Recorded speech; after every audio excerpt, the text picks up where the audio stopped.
What's up everyone? Today we are going to compare and contrast the MM2H versus the SMM2H. I'll take you through the retirement criteria for each visa, and don't worry, I've got you covered with the latest updates. If you are new or returning to my channel, a warm welcome to you all. If you learned something cool or interesting today, please consider dropping a like and subscribe for more financial freedom and retire abroad content to come shortly. Without further ado, I want to share a brief introduction. If you didn't know already, Malaysia is divided into two major regions, the East and the West. The regular MM2H is for Peninsular Malaysia, which is the west portion and is known for being very industrialized. Also, it's home to the nation's modern capital called Kuala Lumpur, or KL for short. My wife and I had a lot to love during our time in KL and also in Georgetown, which is a very popular retirement spot and known as the food capital of Malaysia. Now on to Sarawak, which is the largest Malaysian state located in the east and is on the beautiful Borneo Island. Overall, I would say it's maybe less known, but it has a rich culture and breathtaking national parks. You also get to enjoy a slower pace of life and incredible natural views. The SMM2H visa definitely has a lot of perks, such as being less complicated with the retirement requirements, but we'll jump into that soon here. So regardless of which place you choose, remember that your money, such as US dollars, can last longer in Malaysia due to the lower cost of living. You can also enjoy some of the most diverse and delicious foods and fruits. The climate is warm year-round, so you won't have to worry about icy roads or snowy weather, and can live it up on the beach. Also, you can easily travel between West and East Malaysia, with the flight time being between Kuching and Kuala Lumpur at just under 2 hours. So let's get into the meat of this video, shall we? Which is the retirement requirements and MM2H versus SMM2H comparison. First up is categories.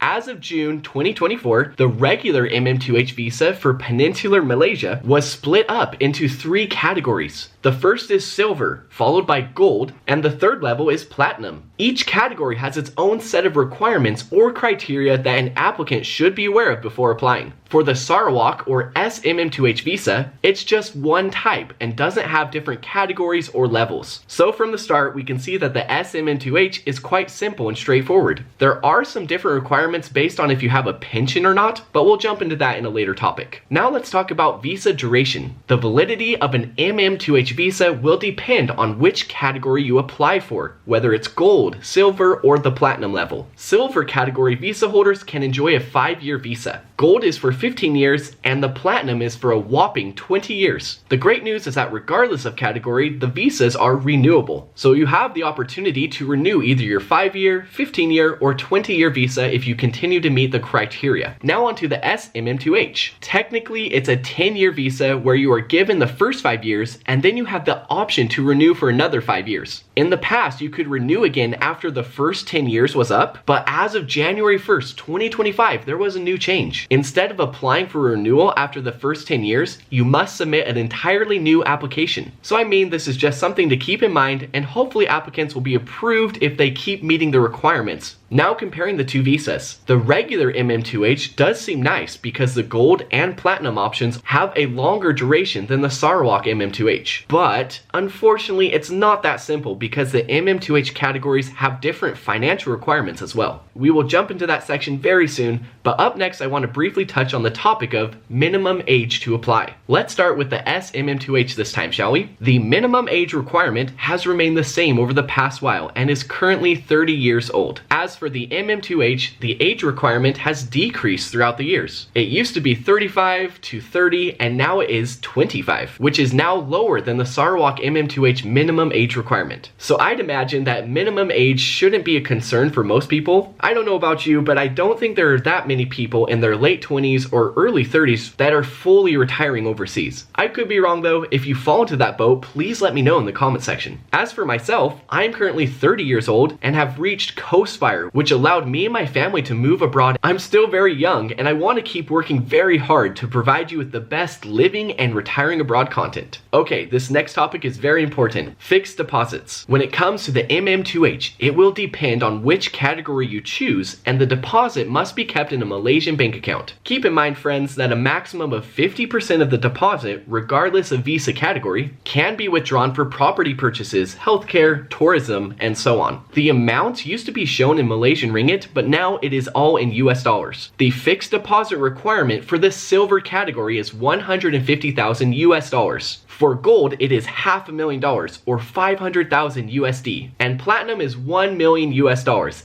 Yes, you heard that correctly. Now onto the SMM2H. A huge update went into effect on January 1st, 2025, and the fixed deposit amount actually more than tripled compared to the previous year. It used to be 150,000 Malaysian ringgit, which is around 33,500 USD for a single applicant, and 300,000 Malaysian ringgit, or about 67,000 USD for a couple. But now, folks, it is 500,000 Malaysian ringgit for the main applicant, which is 111,900 US dollars. Keep in mind this is using the current exchange rate, which does fluctuate and can change with time. It is also mandatory to open a bank account to place your fixed deposit, and it can go into any local bank in Sarawak. So the fixed deposit increasing for the SMM2H at first glance can be seen as a bad thing. But on the other hand, it is still more affordable than the lowest level, or gold, of the MM2H. And now you can also withdraw 50% of 500,000 Malaysian ringgit, instead of what it used to be at 40% of 150,000 Malaysian ringgit. It's clear though that the MM2H has a much higher financial bar. And I mean, it seems they've changed the requirements to tailor more to investors and those with larger amounts of money. The SMM2H may be heading in the same direction. Drop a comment and let me know what your thoughts are on the fixed deposit changes. Okay, let's talk about days required per year. For MM2H visa holders, the required days to stay in Peninsular Malaysia per year is at least 60 days. It used to be 90 days, but now it is 60 days per year. For SMM2H visa holders, it's actually half at just 30 days per year required to stay in the state of Sarawak. So I'd imagine it wouldn't be a problem staying for 30 days or 60 days if you're already living in Malaysia. Do you agree? Okay, on to the next topic, employment and investment. To work, invest, or conduct business with the MM2H visa,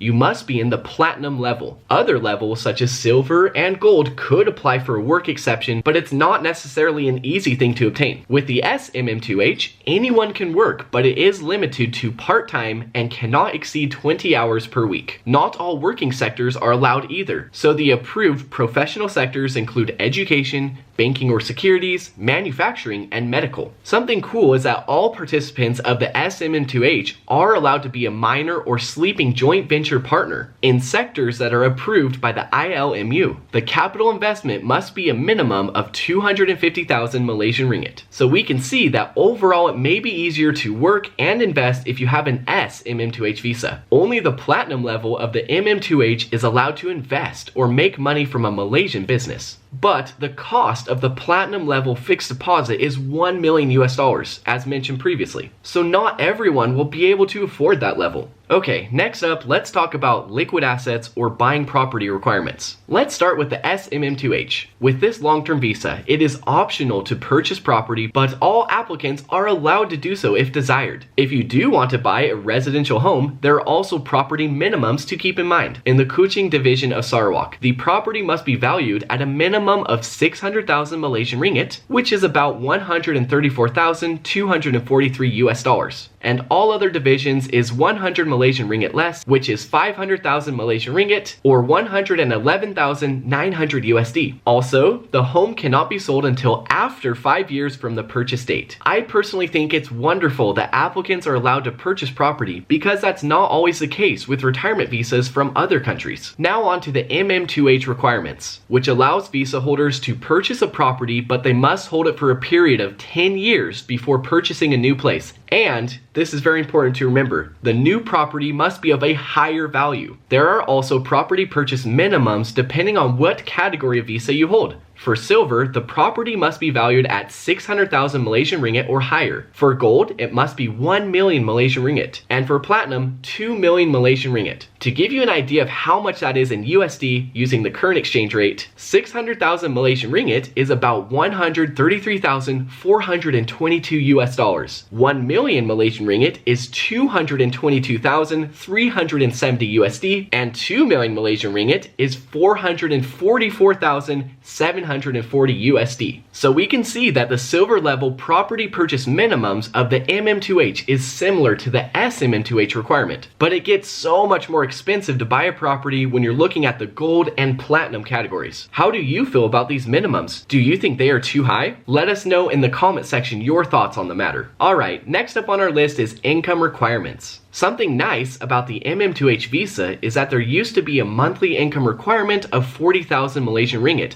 but that has since been removed, so no requirement at this point in time. For the SMM2H, you have two options. First is for those with a pension or offshore income. Since the beginning of 2025, the amounts have been increased and are currently 10,000 Malaysian ringgit or 2,237 US dollars for individuals and 15,000 Malaysian ringgit, 3,356 USD with dependents per month. A copy of the pension letter with proof of the last 3 months of pension funds must also be provided. The second option is to show proof of funds in a savings account. This requirement has doubled since 2024. Now, the minimum amount is 100,000 Malaysian ringgit, which is about 22,400 US dollars. That is for individuals, and dependents is 200,000 Malaysian ringgit or 44,800 USD. A certified copy of bank statements showing proof of the savings fund must be provided. Now for some other important updates and things to be aware of when applying for the MM2H and the SMM2H.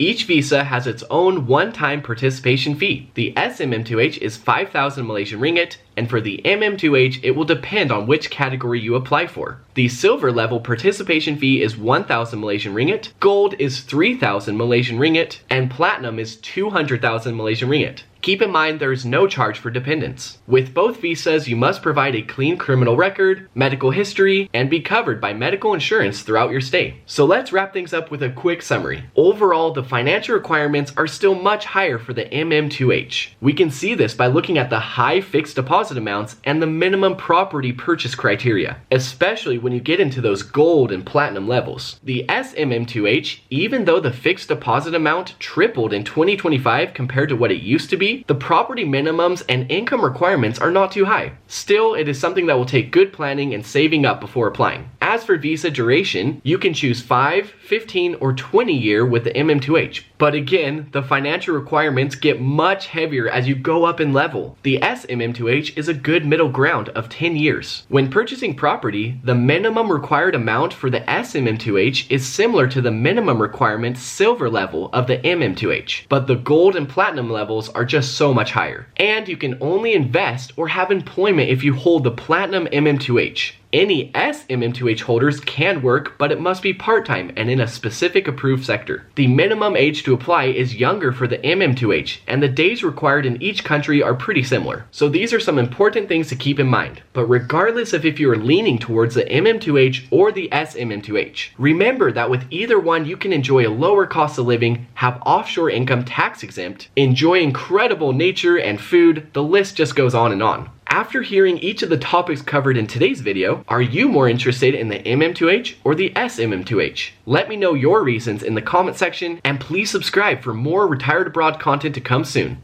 Take care.